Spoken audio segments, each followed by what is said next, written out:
despite me telling you that the women's reservation will just mean more women are going to compete for votes and thereby mean that they're just like the men, yet we still need the women's reservation. And the reason we need it is because, listen, the rationale for a bill like this is not really efficiency, that the women are better, they will outperform the men. It is really about compensatory justice, because it is more expensive for women to enter politics.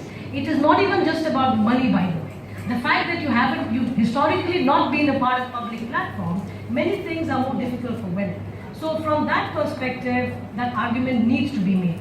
What the women's reservation bill will do, if you particularly start seeing within one cycle of 5 years or 2, you're not going to see big changes, okay? And don't be surprised, because what it does in effect is it creates a pipeline of women leaders. It makes it possible for the young and the upcoming to join because they have role models. So that's number one, okay? Number two, we have a lot of literature to show that from corporate finance, where board membership in the Scandinavian countries went from 5% to 40% overnight. In India now we have the 30%. What that did, and what the corporate finance literature is telling us, is that more women joined the boards. It did not necessarily change the performance of the firms. Okay? What it did do, however, it raised the governance of the firm. Meaning, there were more meetings held, the meetings were minuted, and it might be a small thing, but it is not, if you understand governance.